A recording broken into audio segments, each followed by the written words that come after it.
This is literally the worst boat I've ever seen.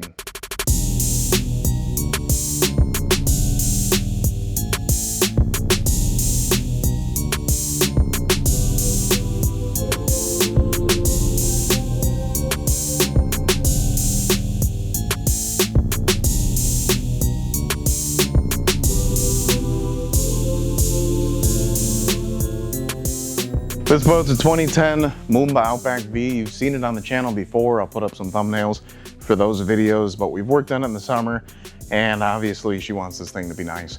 And the boat wasn't taken care of, but I was promised that after we do this, it's gonna be taken care of. So not only do we have the gel coat work put up inside the boat, there's gonna be some upholstery work that happens over the winter.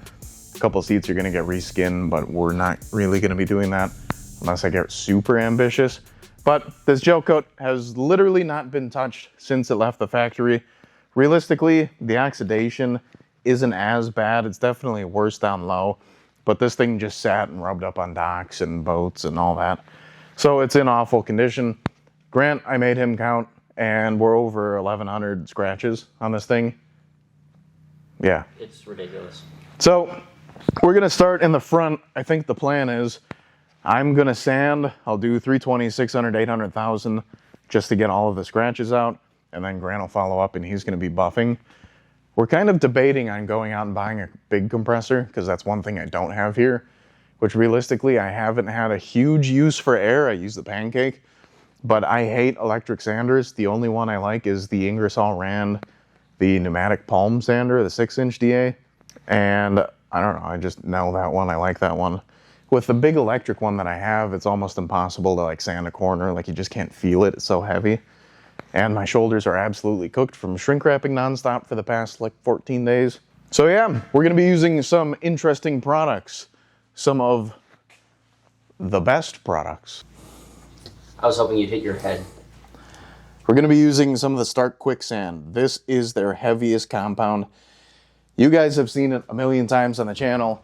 If you haven't, you should go watch those videos. This is essentially a sanding replacement compound. This is as gritty as it gets, and it pulls oxidation up like no other. So once we sand it, we're probably gonna hit the whole area with the quicksand. Even though we're sanded to 1,000 grit, we don't need to.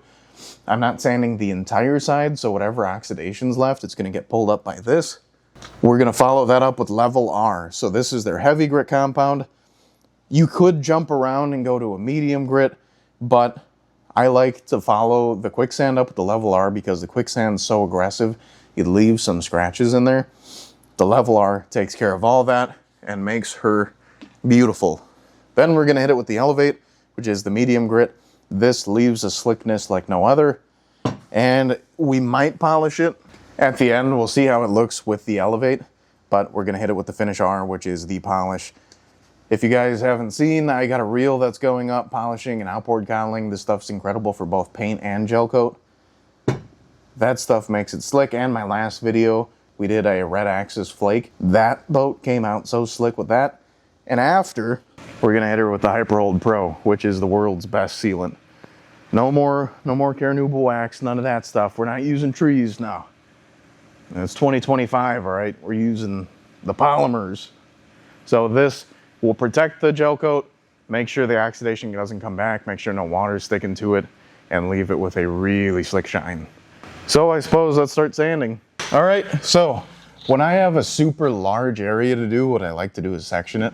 So I'm gonna do little squares, and I'll do 320 all the way through, 600 all the way through, 800 all the way through, 1,000 all the way through. So we're gonna start from the front of the horn, which is kind of broken, and we'll probably go to here. But you can see this is all scratched so bad. Down here is not as bad with the scratches, but it's all oxidized and it's just sucked up dirty lake water over the years. So I'm gonna grab my electric sander and we're gonna start with the 320 and we'll catch back up when we're at 1,000.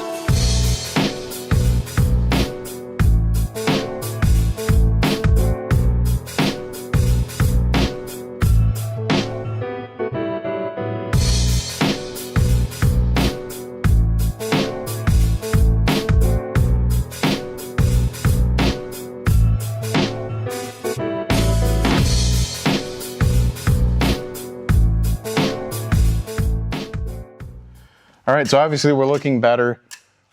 Keep in mind, this quicksand is the furthest thing from a finish, so don't expect it to be perfect, although it is super shiny, and if you look at it without a light, it's nice and shiny. But we got all the scratches out. The issue we're running into is, hopefully you guys can see this, we have these dark spots where I sanded. So that's the original color of the hull coming up. The rest of it's all oxidized. So I think the game plan is we're going to continue buffing or sanding like we were, just to get all the scratches out. And then I'm going to follow up with the 1200 wet and sand all the gray, trying to get it to go to the same color. And then we'll buff it again, or just buff it for the first time. I mean, all the oxidation's gone. We have a little bit down here, which the compound just kind of dry. When you have the super chalky boat, you need a lot of compound, because as that compound hits it, that chalkiness is going to flake off and kind of like absorb, like you're making a roux, cooking content. Cooking. A little flour in your butter in there, or whatever the fuck. Yeah. So Grant is gonna get his wings today. He's gonna get his sanding discs today. Grant's gonna sand, and he's gonna get all these scratches out. This is the worst spot. Hopefully I don't slip a disc. But he's going to hit it with a 320, 600, 800,000. I'll follow up with the 1200 wet. And we are sanding the entire hull. Also, we probably need to go out and buy respirators. A little dusty.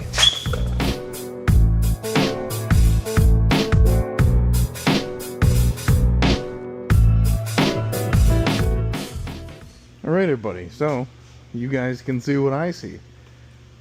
So in an attempt to spice things up a little bit, kind of break up the time lapses, I'm going to show you guys what we have going on here. So we started with that section and the issue we're having.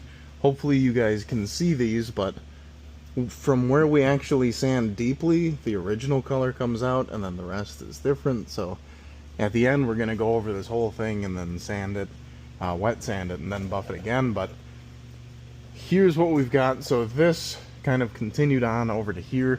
See, we still have some work to do. This has just been sanded with the 320 grit. So you can see we still have a couple of the deeper scratches in, and we have to clean up that top edge, but most of them, like this, has come out.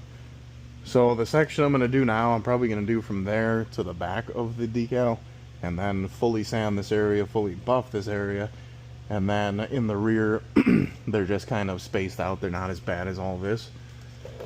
My setup, this is my little kind of detailing cart. So I have Blaze and Level R, which are our heavier compounds. That's what I usually will start with. For some of the oxidation and stuff like this, I'll put the quicksand on it to really pull it out. And then the Elevate is the medium grit. This really slicks it out nice and gives it a nice shine. And then to finish with the Finish R. My sanding discs, I'm going to be using the 5-inch today, the little Milwaukee cordless one, because I still don't have a big compressor in here. So I have 320, 600, 800,000, and these are just the little 5-inch discs. And down below, my Milwaukee sander is a little yellow from the last job I was doing, but this is the little 5-inch. I do like it. I hate 5-inch. I like 6. I don't know, it sands nicely, but I just wish I had a compressor with my regular Palm DA. But yeah, probably put a new battery in this and we'll get sanding. So nobody had respirators this morning, so I'm going to be wearing this regular like N95 mask. Hopefully you can still hear me. I found this sands gel coat better if you don't use the holes.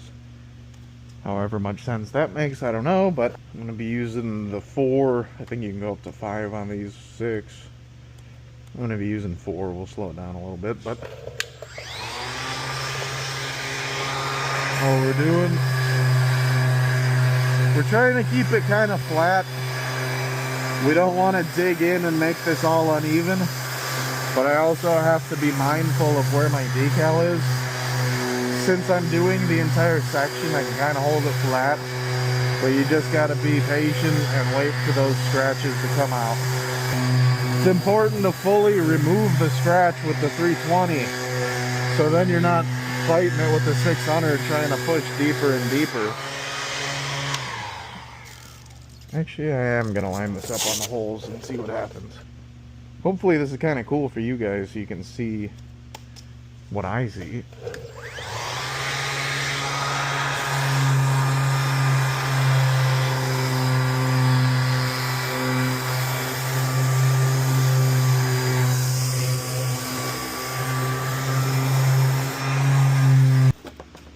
We're sanded out with the 1000 grit. See all this area, it's nice and smooth. We wiped it down, but nothing really above that, but you can feel how slick it is. Obviously any of the deeper scratches are going to stay. Since I sanded with the 1000 grit, I'm going to start with the Stark level R. We don't really, I went over their lower areas with the 1000 grit rather than just buffing it. So level R is the extra heavy cut compound. They give you all the directions on the back here. So we're going to start between 800 and 1200. I'm probably going to start at 1000 with some heavy pressure.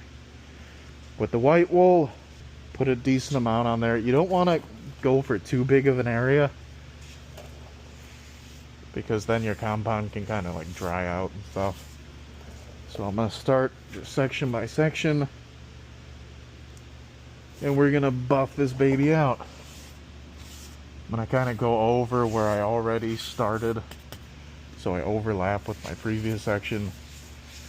I like to spread it out. I did put a shitload on here, but I like to spread it out so I don't fling it all over the place. I'm using the shitty buffer. I shouldn't say shitty, it works really well actually, but just not as expensive with the white wool. And let's do it.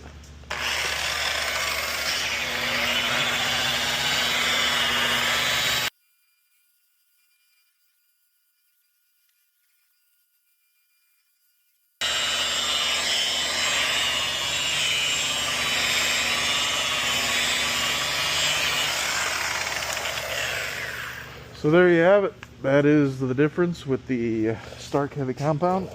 I'm going to grab a clean rag and wipe it quick. So keep in mind, this is the heavy compound. This isn't the final. So it's going to leave some streaking. But I mean, this is obviously scary for anybody. And that's what it looks like with just the heavy compound. Now once we hit this with the medium and the polish, this is just going to keep getting better and better and better. So now we continue the process. And then at the end, we'll hit it with the other compounds. But for now, we're just sanding and buffing. Hopefully you guys enjoyed that little section. Kind of shows you. I'll pick it back up when I go to the buffing so you guys can see how I pull these scratches out. But for now, I'm going to sand this section fully out to 1000 and kind of just dog through this boat today.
All right, we're still rolling. I didn't show you guys sanding on this side because it's the exact same process as the other side. This side was not nearly as bad, but I still ended up sanding out a shitload of it. So we had some nice scratches back here, some longer ones throughout the middle, and then this area really wasn't too bad. And then same shit up here in the bow. This was actually the test spot that we did. So this was done with just the quicksand. And even the quicksand, you can see when it's not on light, she looks nice. And then of course the bow. So we're sanded to 1,000 grit on this entire side. And now I'm gonna buff her out. We have done it. This whole side's buffed out with the heavy. You can see how nice that shit looks. The only issue is I'm out of the elevate. So we're gonna make a little concoction to do the rest of the boat. I have another day with this thing. I need to pull out some of the upholstery on the inside because over the winter that's gonna get reskinned because some of them are ripped. One of them really sucks to get out, so that's gonna take a little bit. But for now, that's where I'm gonna stop today on this boat.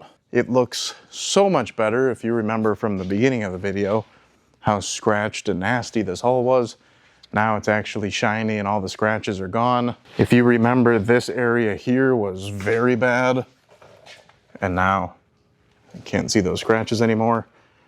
So that's nice. Some of them are remaining. Some of these really deep ones that go through the gel coat are gonna have to stay. Down here is another example of a really deep one that can't be sanded out. Maybe after the owner of the boat sees it and sees how nice it looks, they want me to spray it, so we could always come back to that in the spring. But for now, those scratches and some of these chips and stuff are gonna stay.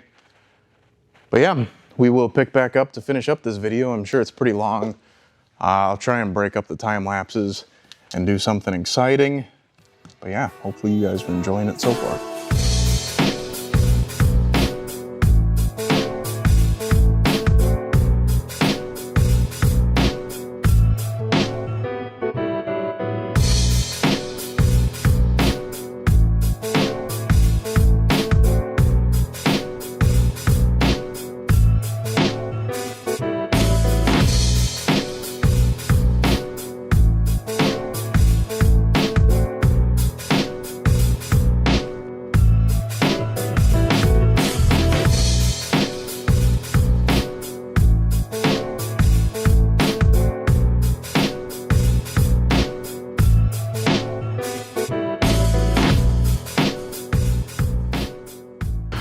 We are finally finished up, so the boat's covered up. We got the interior out of it. It's winterized and all that. Gel coat's looking mint. There's 1, 2, 3, 4, 5, 6, 7 cushions that are gonna get fixed over the winter.